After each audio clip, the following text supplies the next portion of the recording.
How are we doing tonight? Thanks for joining our weekly Facebook live video check-in for the Divorcing Well group. First, I'd like to thank you all. I just love how this group is shaping up, and I'm really happy with the way that I'm seeing everybody support one another and just kind of be there. So first of all, I want to thank you. Thanks for being a part of it, and thank you for participating and helping one another. I couldn't feel more proud and more honored just as you're sharing your journeys and your stories with us all. So thank you. Also, wanted to let you know to invite your friends if you know somebody who might be considering divorce, or hi Tracy, how are you? Or if you know somebody who's considering divorce, who's in the middle of divorce, or who's made it safely through to the other side, I invite you to share this group with them, and just add them. There's like a little box when you go to the secret group. There's a box that you can add members, and I invite you just to add people that you think might find this group useful and valuable. So this week we're going to talk a little bit about dating after divorce, and I know it seems to have been a topic that's come up several times throughout this week. I've gotten a couple of emails about people talking about finding somebody, that special somebody after divorce, and then it's kind of come up in the group as well. So I thought it would be interesting if we took this subject and broke it down a little bit. So one of the questions that's come up is, how long should I wait after my divorce before I start dating? I don't know. Tracy, how long did you wait? Let's see if she'll answer. Can you hear me? No. Okay. Anybody on? Anybody else on? Just type in your response. How long did you wait? Longer than you would think. Yeah, that was me too. Almost 3 years? Really? 3 years. Oh, wait. Really? That's hard for me to believe. Okay. Okay. I didn't wait that long, but I did wait a long time. I waited probably, I don't know. I mean, it was probably at least a year. She says yes. That's hilarious. Okay, so Tracy waited 3 years. I don't know if you need to wait 3 years, but some people on the group were saying that you should wait 1 month for every year that you were married. So if you're married 15 years, like 15 months, so a little bit over a year. Or I don't know, 20 years I think was on there too. So 20, let's see. Hi, Michelle. How are you?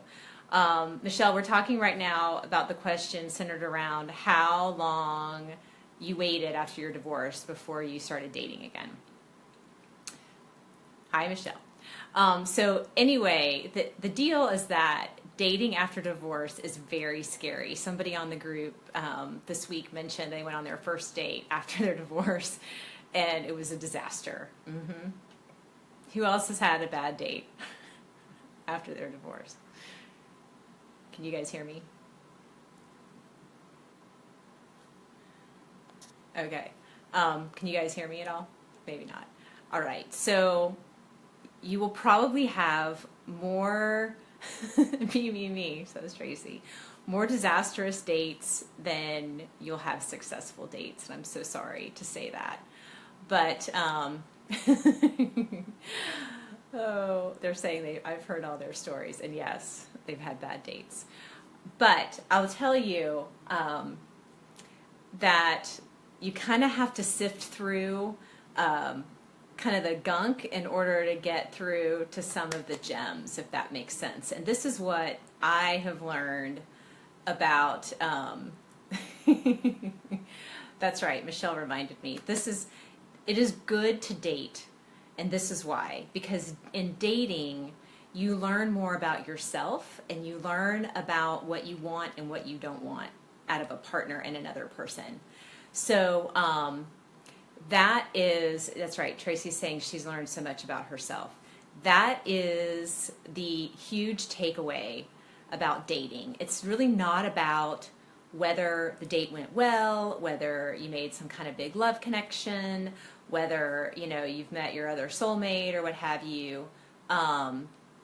That's right. So it's about getting to the other yes, right? So you meet somebody and it's, do you want to go out? Yes. So then you go out, and then that time together with that other person, you know, will dictate whether it's another yes, and then so on and so on and so on in terms of furthering the relationship.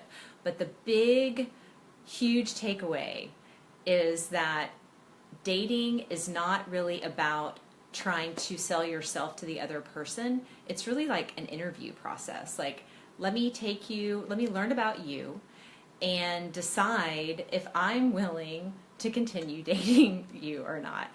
That's kind of what it's about. So if you can kind of flip the tide, right? I get a lot of emails that talk about, I don't know if I'll ever find anybody. I'm not sure if this is ever gonna happen for me again. Well, this is what I have to say to that. Me either. I have no idea. I have no idea if it's gonna happen again.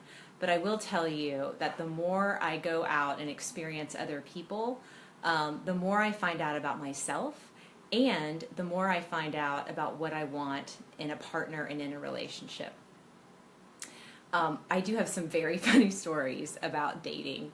If anybody that's on right now wants to share their story, you can let me know. You can type it in and I'll share it if you want. This is what I do want to talk to you guys about this, though, because a lot of you in the group are very newly divorced, or you're considering divorce. And you know the old story that you have to kiss a bunch of frogs before you find your prince. Yes, so we're in the kissing frogs phase, I guess. I don't know. So I'll tell you, there's this whole kind of weird culture out there with online dating. Has anybody out there been on online dating? I think you guys have. Yes. It is, especially if you're over 40, you guys, this is like a strange phenomenon. I don't think it's good to give grace to yourself. That's true. Michelle made a great point. She feels like, in terms of being ready, just give yourself grace and date when you're ready. Don't like put an expectation, like a timeline of I have to start dating by this period, I have to start dating by that period, I think, or this timeline. I think that, you know, just keeping it open and valuing yourself and making sure that you're not betraying yourself in the whole process of trying to get out there too quickly or what have you. I think that, I don't know, I think I probably made some mistakes when I was first dating. I think you just make mistakes. You haven't done it in a really long time. So give yourself grace. Whatever you need, whatever feels right in you, you have the answer in you, I'm sure, of what's right for you in terms of timeline. So I wanted to talk to you a little bit about online dating and what that really looks like. And if there's an interest in exploring this further, then we can do so in maybe a different video or a different way. But I have found the practice of online dating is kind of hysterical, right? I don't really know what to say here. I think that if you choose to online date, this is what I can tell you. Congratulations on your new part-time job. Do you ladies agree with me? Yes or no? It is a part-time job. I had this one story when I was accused by somebody of not being available to men and not wanting to get into another relationship. So I joined Match.com. This is like a couple of years ago. And just be prepared. It is the craziest thing. So you sign up and you're like, what the hell am I doing?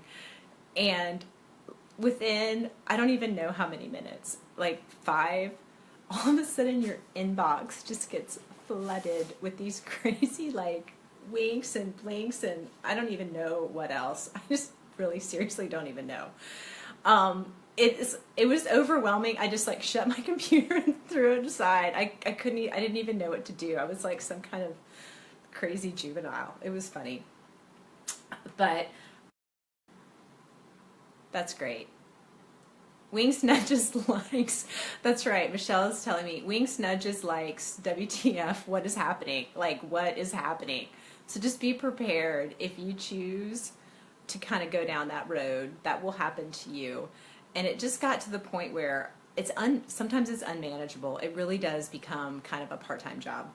So just be wary of that. And then like the swiping ones, like Tinder and Bumble and all those.